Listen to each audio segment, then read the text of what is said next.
Welcome back to the 7th grade Mustache. On today's episode, we'll be speaking about superhumanity. On September 12th, 2022, President Joe Biden announced an executive order on advancing biotechnology and biomanufacturing innovation for a sustainable, safe, and secure American bioeconomy. So this executive order essentially makes it easier for these bioelectronic, biotechnological, biomanufacturing companies to get their products from the testing phase into manufacturing mode. Some of the players in this game have some very nefarious sounding plans, but when you hear the things they have to say, it's alarming, actually. So there was a recent bio summit at the White House, and one of the people at the summit was Galvani Bioelectronics, and their mission statement is transforming lives through precision neuromodulation, transforming patient lives through pioneering precision neuromodulation, and basically creating a novel approach to modulate the immune system for diseases like rheumatoid arthritis. So at this bio summit, the CEO of Life Design, Jason Kelly, attended this summit, and he spoke about things like 3D printing DNA. And so he said you could type a DNA code into a computer and then print it out into a piece of dead matter. So 3D printing DNA code, weird shit. Okay, but all this is leading somewhere, because when the White House has made an executive order for something like this, it means that they're responding to things that they're seeing. To all these people around the world, they are doing all this biotechnological experimentation and creating products to bring to the market that are going to change the way we see the world. They're more worried about getting stuff to the market. They're more worried about how we live. And they don't want to be left behind or caught, on their heels trying to deal with this. Example, like when Washington came up with their own cryptocurrency, they didn't want to get left behind. They don't care about the effects it has on people, and more importantly, people don't even care about the effects it has on you. Mm-hmm. When you deal with cryptocurrency, what you're dealing with is a way for you to be tracked. Mm-hmm. Better than anything else in the world. The reason we have paper money because it's just the opposite. When you use a credit card, they can track that transaction, but when you use paper, they can't track shit. Well, it's the same thing with cryptocurrency. The reason they're coming up with it, we don't care about the tracking part. Yes, you do. But that's the same thing with this situation. We see an emerging market. We want to make sure that we have our hooks in it. We want to make sure it's taxable. Last but not least, we want to make sure that we can control you. Whenever the government gets involved, it's about controlling you or making money or so. When you're dealing with bioengineering, it's no different.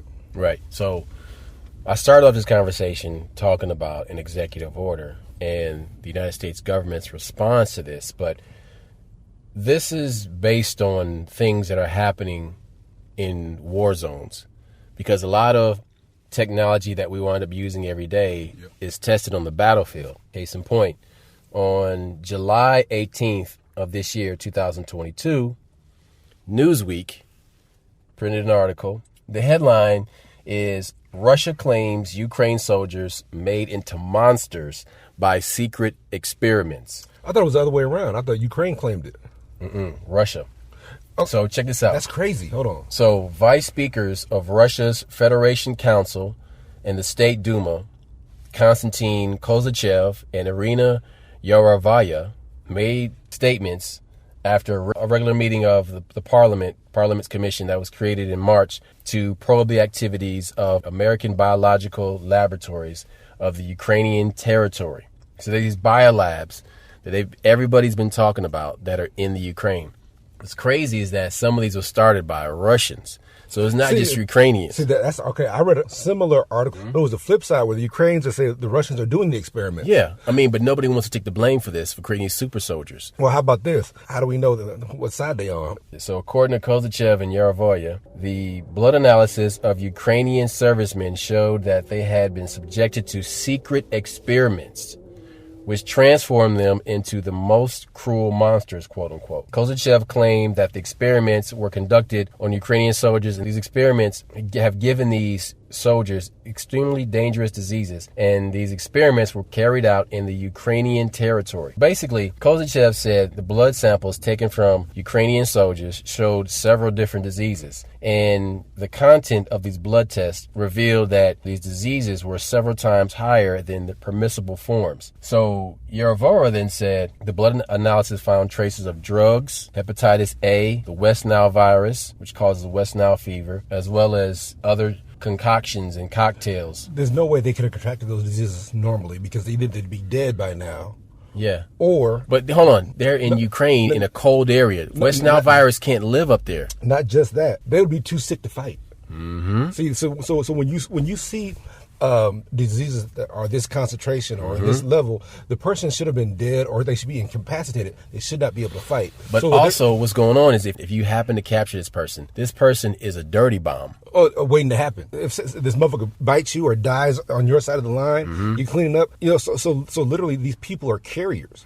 So that's some dirty fighting right there, motherfucker. Right.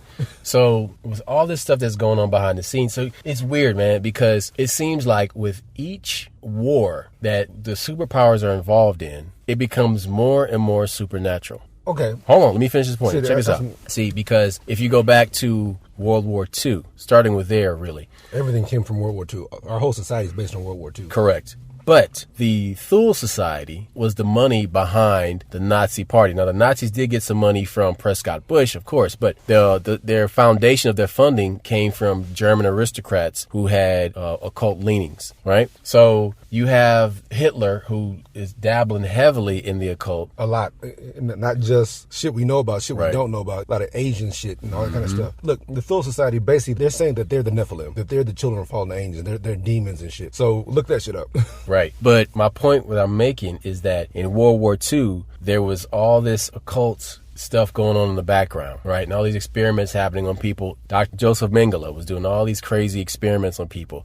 And these are also people who also have occult beliefs. So then there's that. And then you get to the war on terror and the war in 2003, where they invaded Iraq, which had nothing to do with the Twin Towers. It had nothing to do with... No, Iraq came first. That was in 1992 when we were kids. I know, no, but hold on a second. You're talking about Desert Shield and Desert Storm. Yeah. No. But they went in there, and when they invaded, they stole these artifacts. They looted all the Sumerian stuff that was in Saddam's possession, that was in the possession of wealthy people who hung out with Saddam, and don't forget the museums. Saddam said he was who? Nebuchadnezzar. Yeah. He said he's reincarnate Nebuchadnezzar. Yes. And now here's where it gets dicey. There's a Stargate over there. Remember that? That was exactly what I was about to say next. Don't forget that Stargate. So they went over there and they got this Stargate technology. So all these supernatural things are happening. And that's Mesopotamia. And that is where the Sumerian civilizations were, right? And that's where you had Babylon and Sumer and Enki and Enlil. But these are all important points because it drives home what I'm saying about how there's a supernatural... Each war gets more and more strange and starts to have these like supernatural fallen angel technologies. Hold on. When we say supernatural, we mean both sides. Whether it's weird technology or it's the occult or it's paranormal. But the money behind these Ukrainian bioweapon labs is American money. Now, yes, American. Oh, that's the interesting part. And that's why they're trying to get everybody all pumped up about the Ukraine, because they got money invested in that. See, the whole thing, that might be the reason Russia wants them back. We were told the whole story, it was land and he was always coming for them. But if we got American money over there, we got to protect our investments. Same thing we did the Saudis, and they got pissed off when they thought we sided with Russia. So let's talk about Enki and Enlil for a second, because we touched on Babylon and Sumeria, but let's talk about Enki and Enlil. So Enki and Enlil, they were the gods of ancient Mesopotamia. And the first civilization of ancient Mesopotamia was Sumer. And it was made up of several city-states. And regarding ancient civilization, each of these states had their own supreme god. Sumerian mythology talks about 7 great deities, but the head of this group was Enki and Enlil, the 2 brothers, who were an important part of this Mesopotamian mythology. And there's a Sumerian poem called Enki and the World Order, and it speaks about the rest of the Anunnaki paying homage to Enki and singing hymns in his honor. Enlil and Enki, along with their father An, the god of the heavens, were a trinity of the Mesopotamian religions. Together they ruled the universe, the sky, and the earth. And so Enki was later known as Ea by the Akkadians and the Babylonians. And he was a Sumerian deity of wisdom, intelligence, tricks, and magic, healing, creation, and fertility. Originally, he was worshipped as the patron god of Eridu, which was considered to be the first city created when the world began. It was also Enki who gave mankind the ability to speak one language to communicate with each other. Enlil, was later known as Elil, was Enki's brother, and he was a Sumerian god of the air and the wind. He was later worshipped as the king of the gods, and he was much more powerful than any other elemental god. But eventually, as humans grew in number and became louder and more difficult, they caused a great disturbance to Enlil, the king of the gods. He sends down several natural disasters, ending in a flood to wipe out humanity. Time and again, Enki saves humanity from the wrath of his brother, and finally, Enki instructs the hero Atrahasis to build a ship to save life on Earth. In this Babylonian flood myth, Atrahasis survives a 7-day flood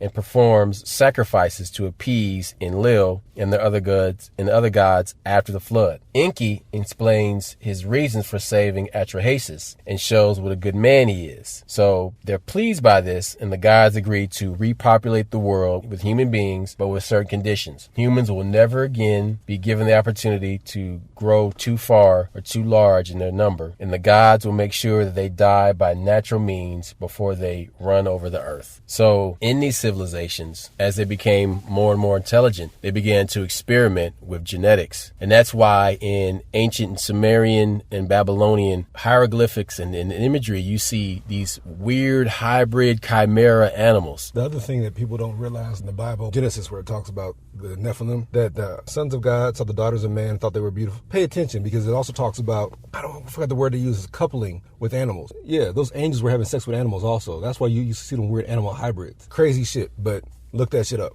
But I think that something that you're pointing out is that whenever we do the research behind a lot of these battles or whatever is going on, we see this shit a lot, where there's some straight up paranormal shit, straight up gods and goddesses, and we don't know who worships who or whatnot. But this is not a new theme. Like, especially, you know, when you look at World War II, you look at World War One, those themes always existed. I don't know what the word is, but the bottom line is this. Everybody says they don't believe in it. I don't believe in Sasquatch. I don't think it's up to what you believe in. I think it's up to what's real. Mm-hmm. And so a lot of this shit is more real than you give it credit. These stories are coming out of Russia. Werewolves are big over there in Europe. That's a thing. Right. But see, I think what it was something that was taken out of context and made into something else. I don't know. Okay, the reason I said that, look at some of this artwork, and there's a lot of artwork from the Middle Ages where it shows knights fighting werewolves, or knights fighting animals and creatures. Anybody can paint a drawing, but there might be something to that theme. Mm-hmm. And so I think the battle between some of these things has been going on a lot longer than we realize. These chimera, these hybrid human animal creatures, you would see them a lot, and you see a man with like the body of a griffin, yes, or you see the minotaur, or you see like the Sphinx. You got a man's head on. But I don't always think it's some mystical being had sex with an animal. That they say that happened, of course. But what I'm talking about is they had knowledge of DNA, and the manipulation of DNA. They had technology, DNA. Yes. All I'm saying is the easiest way is to stick your dick in something. Right. But then there's this whole ancient alien thing that we were talking about earlier, about how they were purposely tampering with the genetics of the earth to like find the perfect creature or something that's useful to them. When they do research on animals and they give you some information about an animal, have you ever thought that information was like too precise? Like maybe they have some books that we don't know about. Mm-hmm. I'm gonna give an example. You know, I raise dogs, and when you do the research, they tell you, okay, the reason dogs are born deaf and blind is because they're predators. And so if they stay in the mom too long, she can't hunt, she can't do this. So they're actually born premature on purpose, which gives her the ability to hunt. How the hell do you know that? Mm-hmm. I mean, I get it. It's one thing to theorize something, But when you read all the books, they all say the same thing. Predators are born. How do you have like that much Specific. inside information? It's specifics, very specific. You Yeah, feel but me? this is before tracking and chips were available. Exactly. You could keep a tight monitor on these creatures. That sounds like information that was handed down. There's a book called Darwin's Black Box. And the book talks about evolution could not have created this many different creatures. You couldn't have this many creatures on a populated Earth without tampering, without somebody from up on high had to get involved. Because if you're saying we came from 2 or 3 different amoebas, we shouldn't be this biodiverse. And so when you read this information that says, okay, predators are this and herbivores are that, and I'm like, well, that sounds like information that was handed down. That doesn't sound like something. How the fuck do you know this? Like, how the fuck do you know this, man? Now, it's okay. It's like I said, it's one thing to have a theory. There are theories. Like, when they look at the only way you have this information is if you're experimenting on something. It's like, for example, people will deny years from now that the fact that they were capturing dogs and placing them into these containers and putting their head in this guillotine type of thing and putting this stinging beetles chemicals and shit, chemicals on their face. This actually happened. It's happening now. We always talk this genetic shit, right? What is the most genetically manipulated animal on the earth right now? Think about it. You breed dogs for task-specific breeding. You have dwarfism in a dog. You have giantism in a dog. You have... And the crazy part about that, all those are related to a wolf. And that's where it gets complicated, because some people say dogs and wolves separated much sooner than you realize, but that's a whole other conversation. But like, whether they separated or not, they still go back to that wolf. No. See, okay, so certain dogs, Huskies, German Shepherds, Spitz, the Spitz breeds come from wolves. The other ones come from like bulldogs. They come from Molosser breeds that come from the Himalayan mountain. Those dogs, those do not look like the same creature. But what is their common ancestor? They don't. I'm trying to tell you. You think they have one, they may not. Okay, so what family does a fox belong to? Fox is a dog. Right. So. But see, the fox looks more like a wolf than say. Okay, so there are genetic differences between dogs and wolves. The first difference is dogs by nature, by size, have stronger jaws than a wolf does. Wolf has bigger canines. There are slight differences. Just like a horse and a donkey, they create a mule or they create a henny. But the thing is, it's based on there's a lot more science. Hold on, did you just say a dog has more biting strength? That is correct. A wolf does? Yes. That doesn't make any sense because I said per pound. If you base a wolf can be up to 200 pounds. Yeah. And you got a 200-pound dog, that dog will have a stronger bite than a wolf. Okay, that makes sense that way. Yes. But the only thing is, like, a feral animal out in the wild that's killing for food is going to be a lot stronger than a dog who's docile and domesticated. Hold it. So you think that, but you got Kangals, you got wolfhounds, you have dogs that are bred to kill wolves, and they kill wolves all the time. That's because that's what I mean by task-specific breeding. Here's what I'm saying. I think that we have more genetic information, not because we were experimenting, it's because it was given to us. Going back to what you were saying, when you said, how do you know? How do you? And people know. I remember I had a professor in college. Actually, was in high school, but I was taking college classes, and he said, "Hey, his grandfather was a dog fighter." And he's like, I know everybody, that's bad now. But back then, they didn't give a fuck. It was a thing.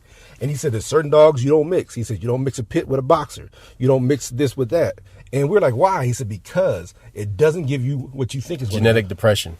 Sometimes it gets worse. It's the same thing when you see people breed mastiffs with bulldogs. Sometimes it gets smaller. And I had this talk with your brother one time. I was arguing with your sister. She's like, "Oh, things are discovered by accident." Yes, but they've been doing this so long. And I'm telling you, read a book about dogs, and you'll find out that it doesn't go the way you think. I argued with her. I'm sorry, forgive me. But what I'm saying is that the man's knowledge of dogs is much more intricate than the average thing. And I'm like, how do we get that? Were we given a book about dogs from the ancient aliens or whatever the fuck you want to call it? But I'm saying that animal is genetically altered so much that we've had our fingers. That's the closest thing we'll ever have to being God as these dogs. So we control when they have sex. We control when they die. We control whether they're fertile. We control whether they're infertile. That kind of thing. And the Argentina dogo. It took 2 or 3 brothers that were doctors in Argentina and designed that dog. You have Bull Terrier, Great Dane, Bull Mastiff, a Spanish Pointer. All those dogs are put together to create a specific animal that fights cougars, that fights boar. So that right there, and that's what I'm saying, is that our knowledge of that It's some crazy shit, and it's hard to explain. Also, when you talk about genetics, you talk about recessive and dominant. There are certain traits that were recessive that are now dominant because we bred those dogs to have those specific traits.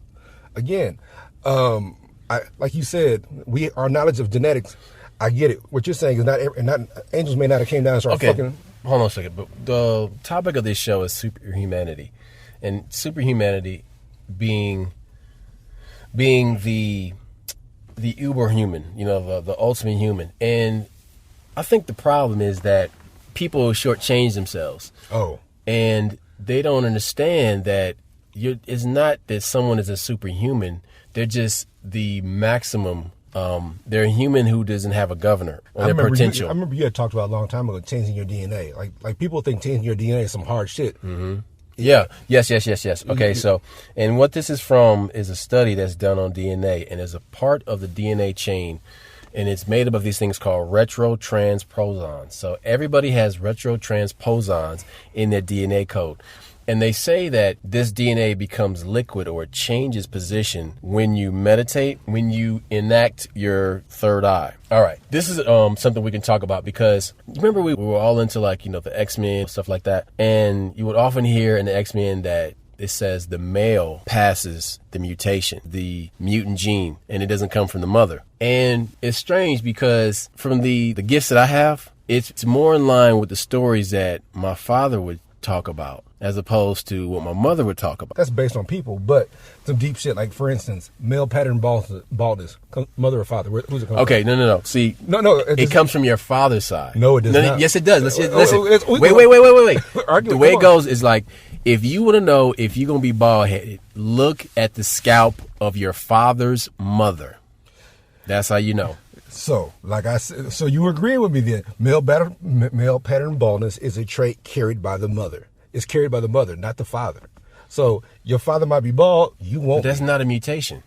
We're not talking mutations. We're just talking about traits. We're talking about who carries. You say that. So we're talking about physical traits. Go ahead. Yeah. Now, but see, would you call that a recessive gene though? Would you call that a recessive expression genetically?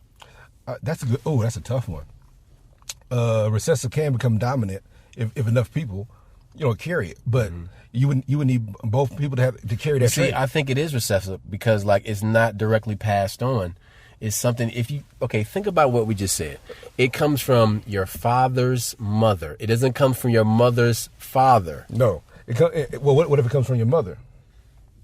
No, it doesn't, but it can't. And the crazy part about it is it skips a generation. Sometimes so is it skipping a generation? No. How many motherfuckers father bald-headed, son bald-headed, grandson bald-headed? That's a house of bald-headed ass people. You don't see the shit. Or that how much is that genetics and how much is it diet? We already know that many of the receded hairline shit is usually not genetics, it's poor diet. See, okay, but here's another thing. But that means you can change your DNA though.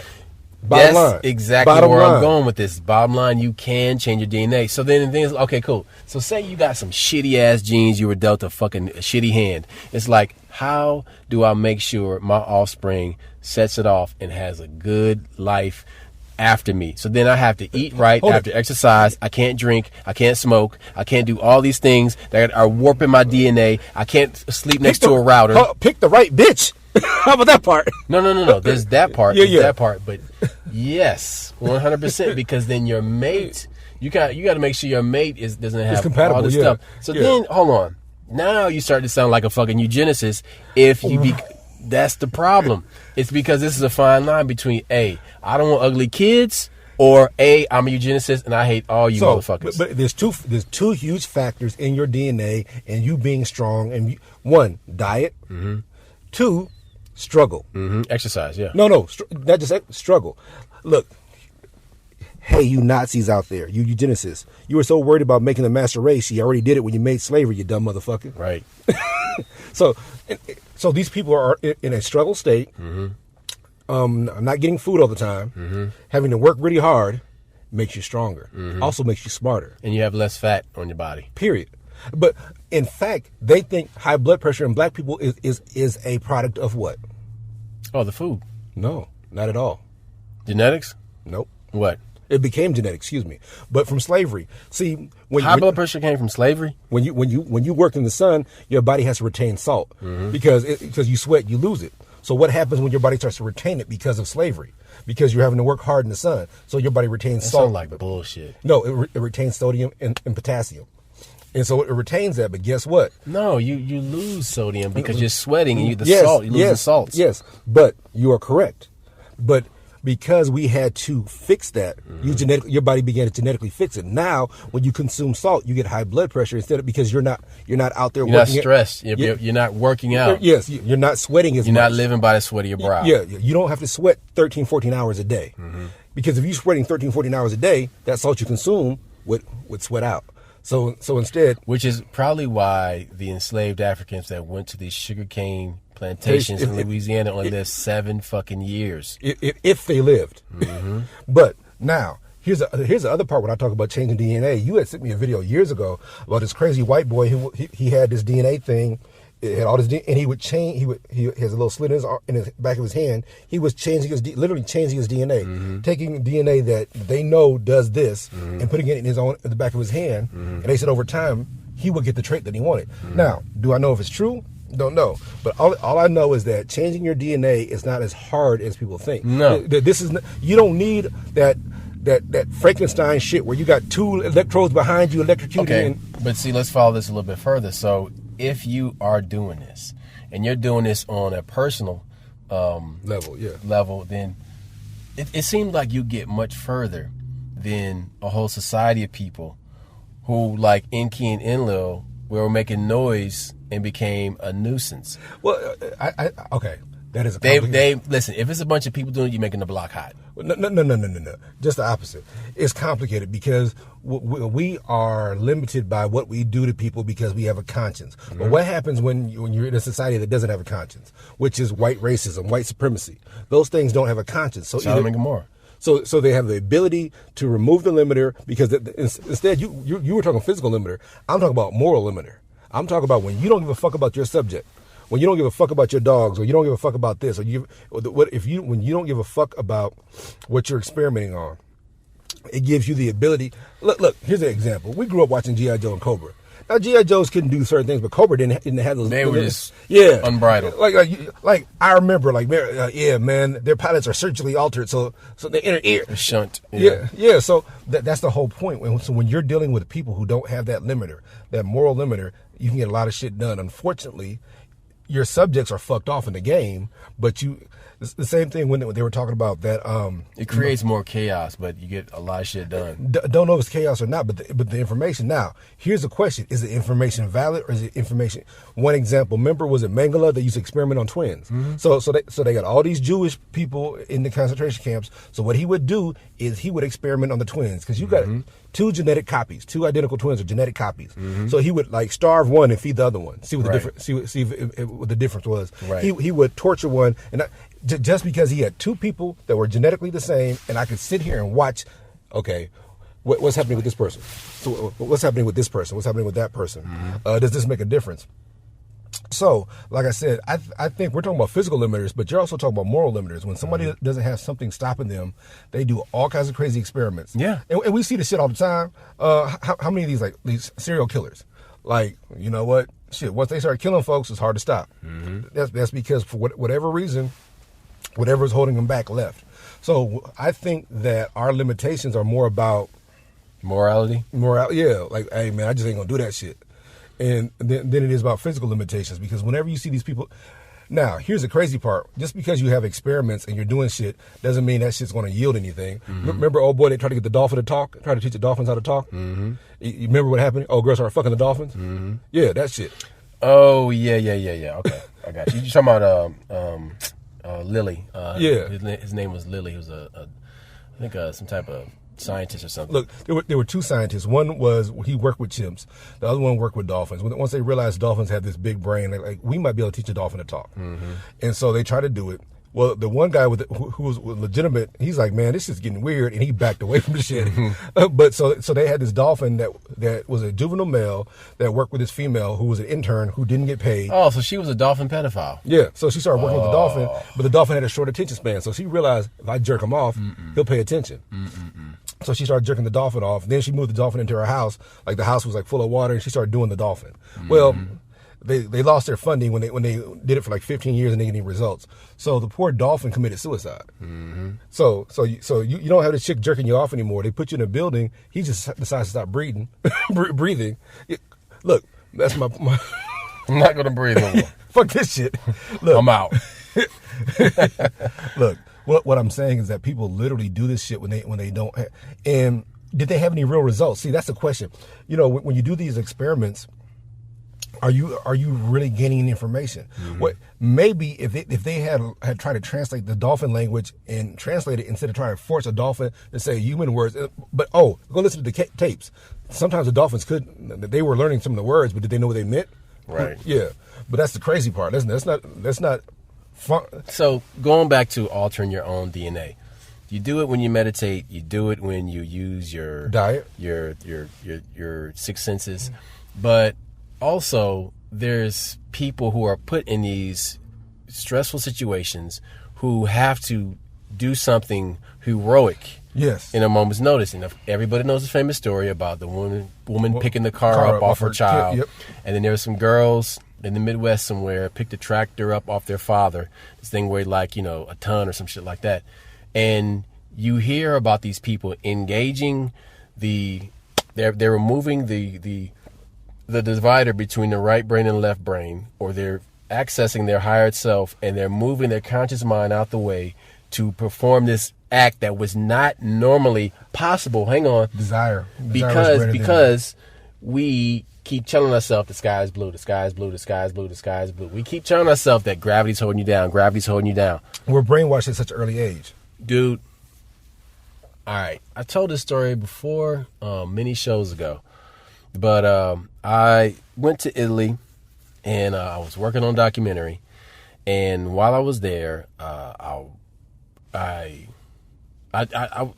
just had a good feeling. Like everything was good and it was positive, and there was nothing out of the ordinary, right? Everything was just cool. It's an ancient city. I kept getting these ancient vibes. This is cool. And then I come back to America, and that night, after a fucking 14-hour plane trip, I lay down and I go to sleep. And I remember I went to sleep early because I was just exhausted from traveling. And it was like 8 o'clock at night. But normally I'm up until, the wee hours. And I just went to sleep. And I woke up in the middle of the night. And I wake up in the middle of the night, and I was about 3.5 feet off the ground. And yeah, for some reason I went to sleep on the floor. I didn't sleep in my bed. I just laid down on the floor. I was pooped. You was levitating?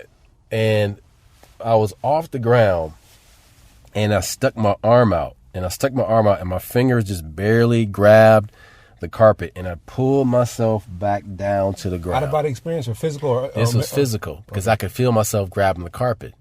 And I pulled myself down, and I laid down on my knuckles like I just did the last push-up that my body could physically handle.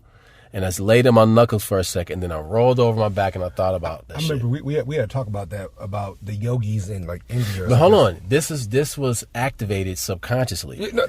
This is my subconscious mind causing me to rise off the ground. I was going there. Before the Europeans got there, they were known for levitation and floating and doing all kinds of crazy shit. Mm-hmm. Then all of a sudden you get the Europeans over there and they force this religion down their throats, and they become, when you brainwash somebody, you put a limiter on. Mm-hmm. You're instead of removing inhibitions, you're giving inhibitions. Mm-hmm. And I think that fear and anxiety is the biggest cause to us not being superhuman, not being the next level. Mm-hmm. And there's too many stories, too many recollections of lost history or of these amazing feats. Look, all the stuff through the Bible, I get it. Some people say the walking on water shit maybe didn't happen, but all this other shit did happen. Because what do you do when something from the Bible happens in modern day? Like it rains frogs, or you get a river full of blood, and it's a legitimate reason. But this is the problem, though. Instead of riding this wave of strange, everybody wants to explain it away. So then what happens is we get further from Egypt that way. We get further away from what built the pyramids by trying to explain away everything. Me, or you mean people in general? Not you, people in general. That's my point. See, when I see that shit, it cements my faith. Yeah. It increases my faith. Yeah. Look, remember I told you that one time, like, we were doing some shit, and I said, this dude had a flat tire, the chick had a flat tire. And I'm like, look, I picked up the front of the car, not no Superman shit, but they were all surprised. Like, yeah, you never tried. Mm-hmm. All of you know, I'm like, look, if you have a Honda Accord, and that jack that comes with that motherfucker does not go in the car. Mm-hmm. Yeah, if you got a Honda Civic or Accord, ask anybody, if you had to change the tire, you almost damn near got to call AAA, because that jack will not go up into that car. So what you do, you and your homeboy grab the front of that car, prop it up 6-7 inches, and put it under there. Right. So everybody's like, oh my God, yeah, superhuman. They're like, the fat guy. Like, yeah. I'm like, they didn't fuck with me no more, did they? Mm-hmm. but what it is that you just assume you couldn't do it. Mm-hmm. That's what's there. Mm-hmm. With me, I'm like, look, I know my limitations. Yeah. I ain't got many. I'm out of shape, but I know if I decide to go hard, a lot of your motherfuckers can't get with me. So that's the self knowledge that my brother's talking about, and where I'm gonna give an example. You ever find out something that you knew your whole life was a lie? Not this, but a straight up lie. And so then you start questioning other shit. But this is how these fucking faith healers and these motherfucking charlatans and these fake ass preachers get a hold of people. They give them one or two truths and they lie about everything else. And so the thing that they come to find out, like, damn, man, he was right about that. He must be right about everything. No, he's not. No, she's not. Okay, so this Wim Hof breathing method that is not new. It's existed throughout martial arts. It's existed throughout. It's yoga. That's that yoga shit. It's yoga. Yep. It's Shaolin Temple. It's Taoist. It's alchemy. We talk about Bill Kazmaier, yes, the world's strongest man. If you ever watched that old show, remember how all these guys are 340 pounds. They're 320. They're all in the same weight. But Bill Kazmaier, for some reason, was able to pay attention to what he was doing. The breathing my brother's talking about. He was. And what he's doing is he's forcing his own adrenaline to blow up. Mm-hmm. And y'all don't get. So what he was doing, he was cheating. He wasn't cheating because he didn't use no drugs or nothing. Mm-hmm. But he just simply used that yoga breathing. Okay, but listen, let me make this point about this real quick, because the reason why I brought up the Wim Hof breathing method is that what it does, it insulates your body with its own heat. And right now outside it's 30 degrees. It's 30 degrees, cold ass Midwest cold. All right, it's cold ass, wind blowing, freezing ass. You feel it up here. It's cold as shit. And natives are like, dude, it's cold as fuck outside. Yes, but I can do a Wim Hof breathing method, and I can take my jacket off, and I can walk around, and I'm just fine. There was a job that I had. Oh man, I already know. Years ago, and I had to walk. I had to walk from it must have been like 37, 40 blocks all the way back to my house. And this was at nighttime. And all I had is a jean jacket on. But when I started to walk out the doors of the building, I said, I'm going to be warm the entire time that I'm there. You made your mind up. You manifested it. And I didn't button the jean jacket. I didn't button the clothes. I kept it open. And I just had, a shirt underneath it. And I walked all the way home. And I didn't like shudder or close my jacket up and arch my shoulders. I didn't do that one time. You know what I thought about? I thought about Weapon X. Straight up. I put this image in my mind of this guy that can survive the cold and it doesn't faze him, and it worked. No. Well, I wasn't in that situation, but I remember with me was growing up watching G.I. Joe. Remember the episode with Quick, and he was in the Arctic? Yep, barefoot in the Arctic. And I'm like, yeah, man, if he could, I know it's a cartoon, but in my mind, if that nigga can do it, I could do it. Mm-hmm. But I think that's what's so important. When the example, again, many podcasts ago, we had talked about when, there's an interview with Jackie Chan talking about training with Bruce Lee. And Bruce Lee says, I would never say I can't do something. And Jackie's like, why? And he explained to him, he said, because your body can't tell the difference. Mm-hmm. When you speak that doubt and that shit, your body responds to it. Sometimes unconsciously responds to it. So it's very important that you manifest and speak that I'm gonna be successful. I'm gonna do this, and because this other shit will limit you. I think we all were superhumans. There's too many stories from the Bible and from all these other books, ancient books of people doing crazy shit, doing amazing shit. Cat Williams had this funny ass joke where he was talking about how his son was hyperactive and he put him on drugs. He put him on Seroquel. And he said before he gave the kid the pill, he said the kid was just bouncing off the walls. And then he gave the kid the pill and the kid sit on the ground and he walks up to him. He's like, "What you doing, man?" He said, "Thinking." "What are you thinking about?" "Running." Dude, so there's this disconnect between visualization and action. And the shorter you make that gap, the more able-bodied you are. It's like bureaucracy. Right, but hold on. The more steps between. Okay, but we'll use an example. So given your current physical state, there are things that you were doing at 7 years old that you might think twice about doing right now. Of course. Right. But you could still do them if you remove your limiter. That limiter. Well, diet is important too, but let's talk. How many times did me and you fall out of a tree? Mm-hmm. And just pop back up. And no broken bones. Yeah. We never broke bones. No, I never had a broken bone. I cracked a rib in a car accident, but that was it. I think no I broke broken bones. I broke one time. I broke this finger. Mm-hmm. Well, I broke my hand, but I hit my sensei. Mm-hmm. I broke my hand hitting him. Right. But as for like that arm shit, leg shit, and we've been in some. I've been like 19, 20 car accidents. But see, and here's another thing, man. One time, I was about to be in a car accident with somebody, and somebody else was driving, and I was in the passenger seat, and this person, they jerk the wheel to the left and they move out the way. And I felt this wave go through my body. And I had this cellular intelligence that told me, if you don't do this, you're going to sprain something or you're going to feel pain. So this was like 3/4 of a second. I thought this, I felt it, I did it. And like I moved this way and like the energy went through me and out my arm.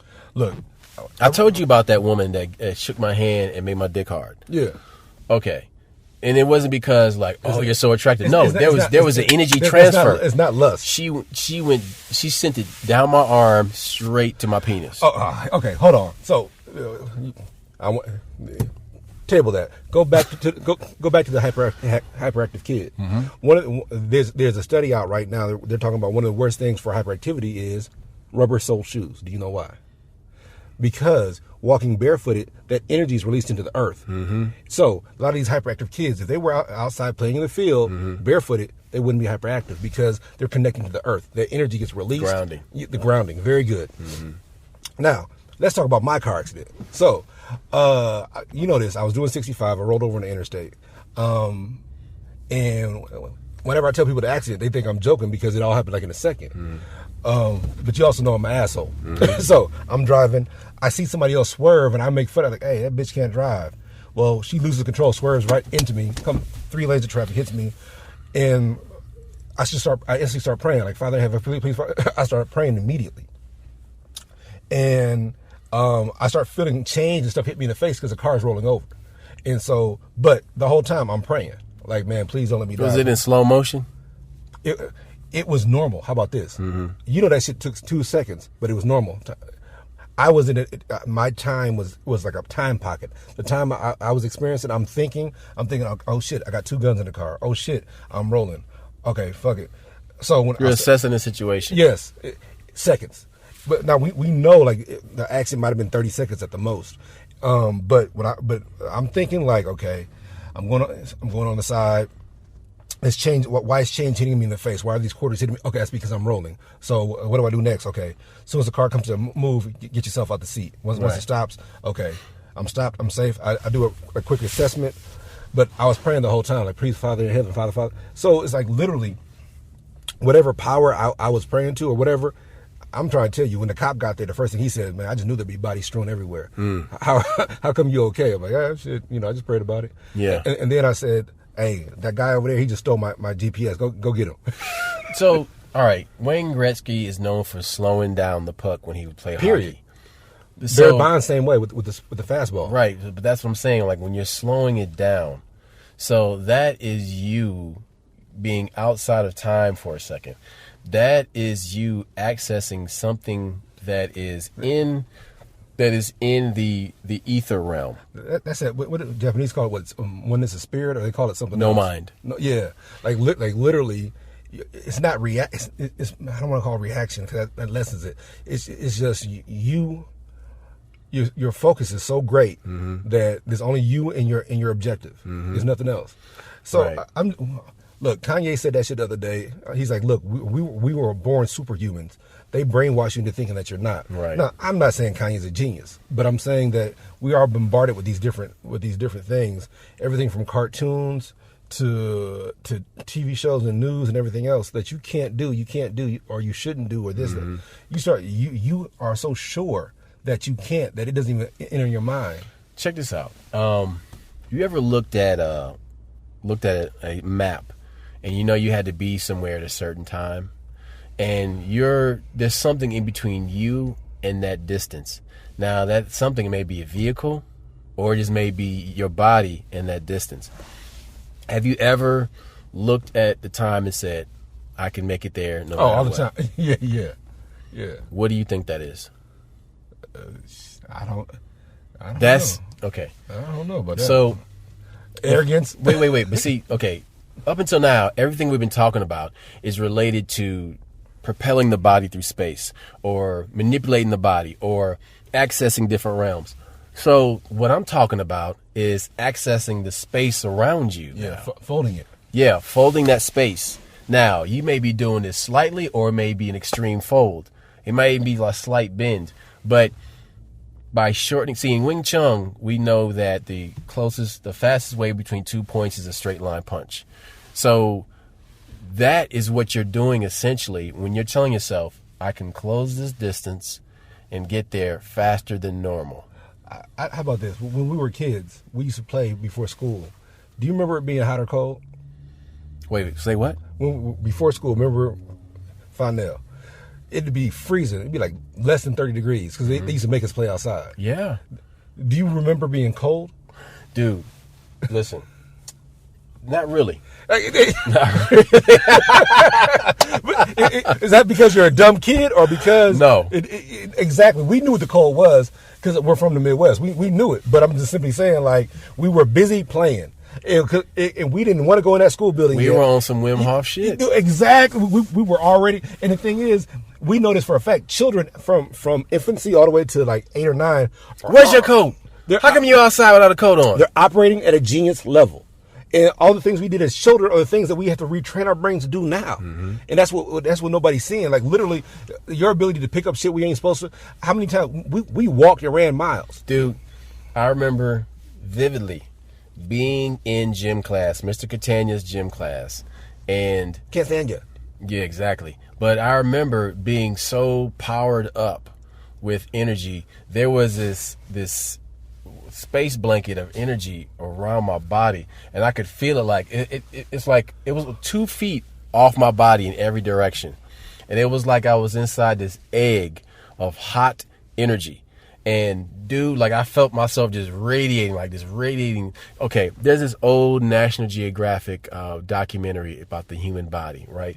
And it shows like an infrared predator vision of like a human person and the heat that's coming off of the body.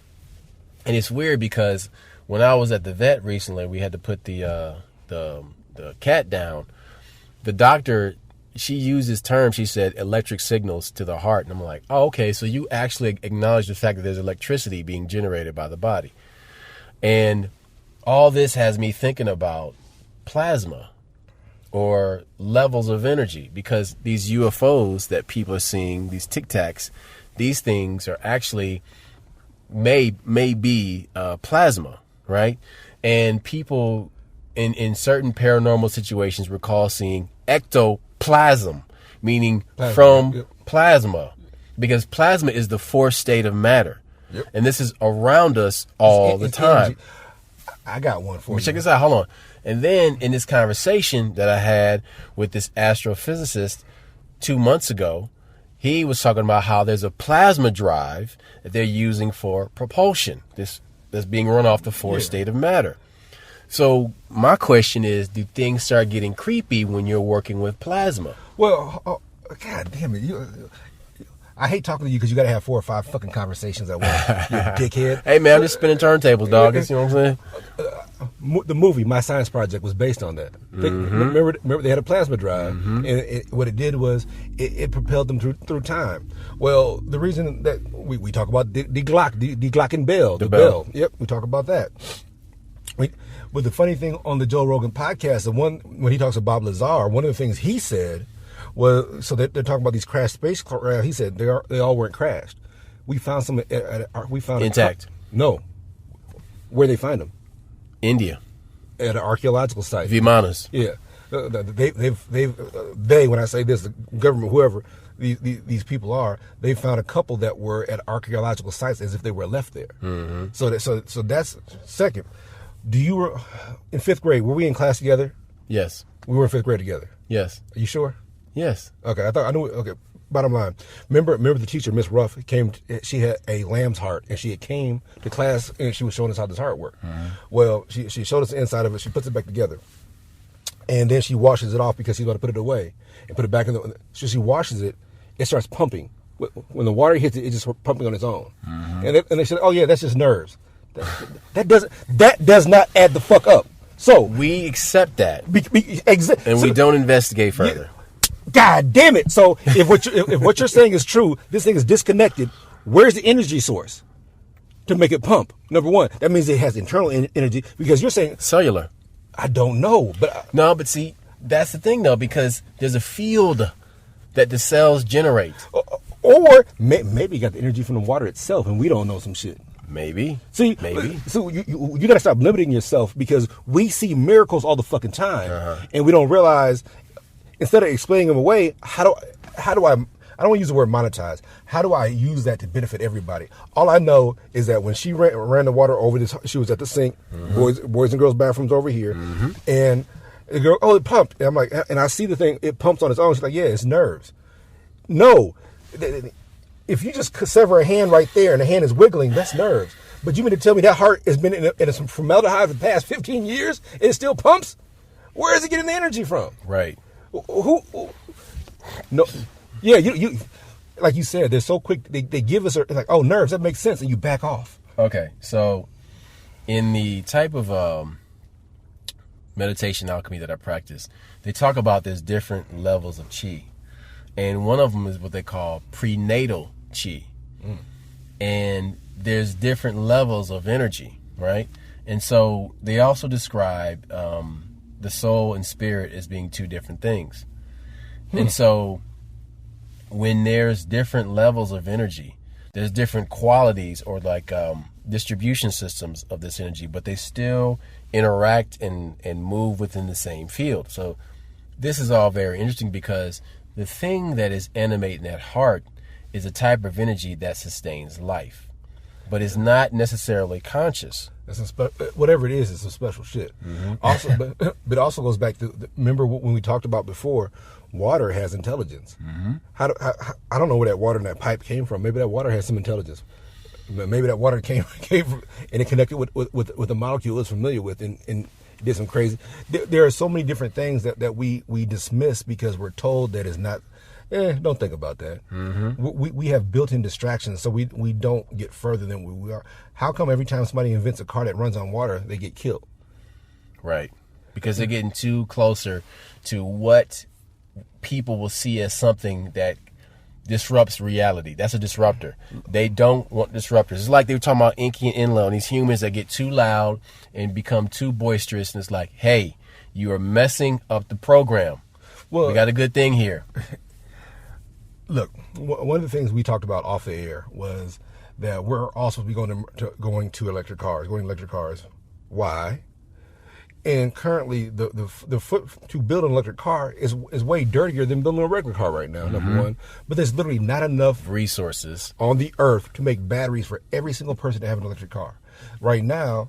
And don't get me wrong, not everybody has a gas car either. But I'm saying that if you want to go far in life and you want a vehicle that'll take you there, and you're not hampered by anything, gas is the way to go. But if you decide to do all these electric cars, we don't have the resources to make sure all the people in America, let alone all the people in the world, that have an electric car. Look at California. And California has an issue with rolling brownouts and blackouts. Yep.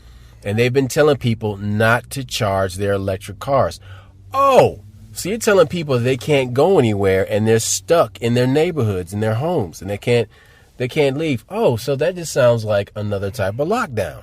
Here's my question. I remember being a kid watching this show, Ripley's Believe It or Not. Yep. You had two shows. That's Incredible. That was on one network. The helmet hair host, yep. Yeah. Then you had Ripley's Believe It or Not.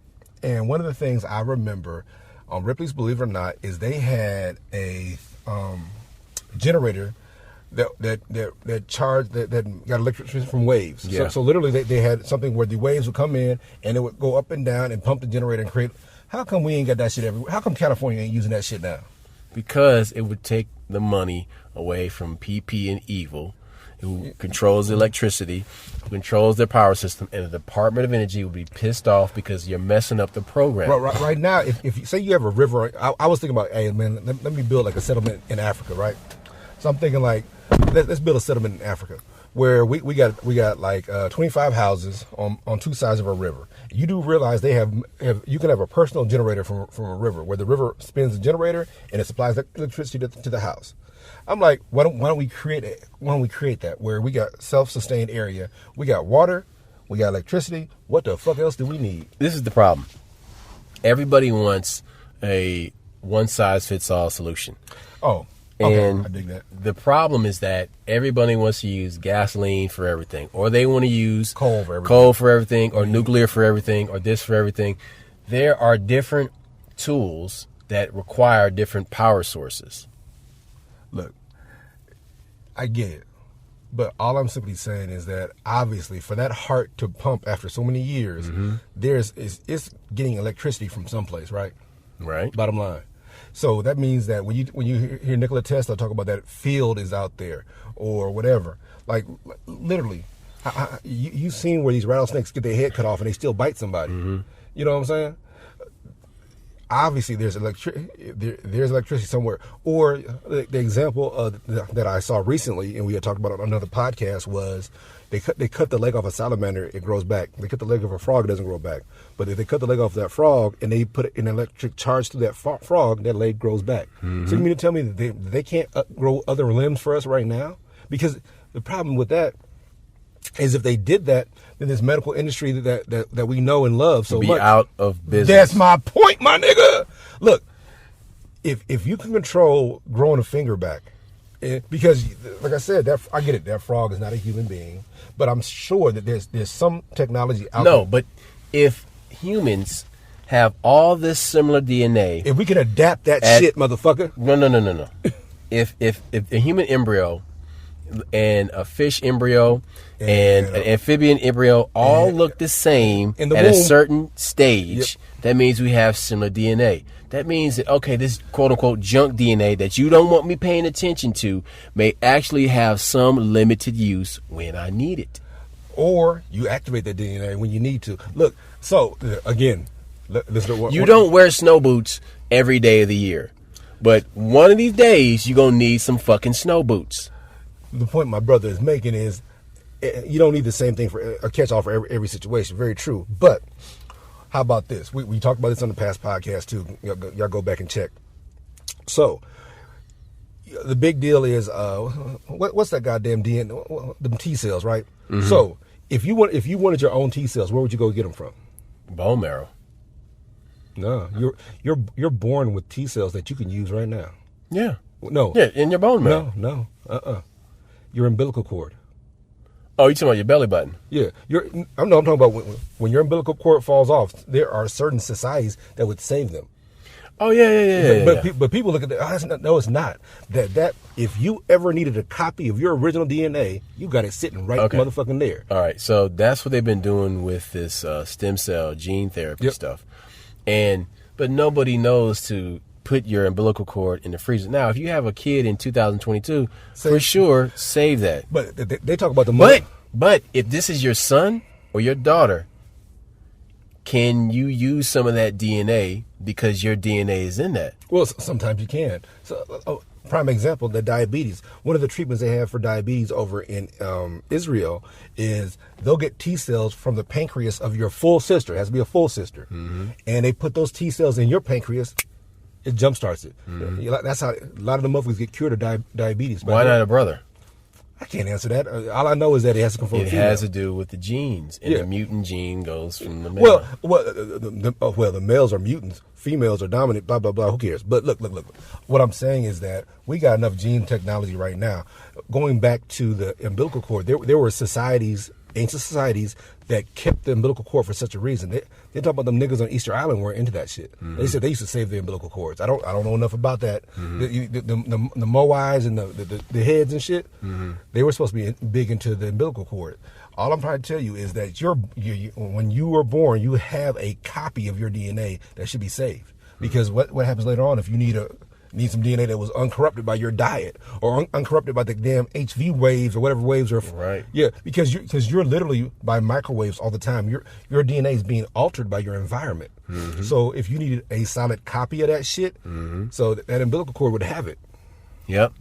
So we have been speaking about superhumanity, which is actually everyday humanity, but we put a governor on ourselves and prevent ourselves from accessing or staying in these places that are a flow state that allow us to reach these altered existences or this altered consciousness levels or this altered way of being. A higher level. That's what we're talking. We're talking about getting higher. Cool. More. Better. There faster, it is. Bigger, stronger. That's all I got. We out. Peace. Holla back.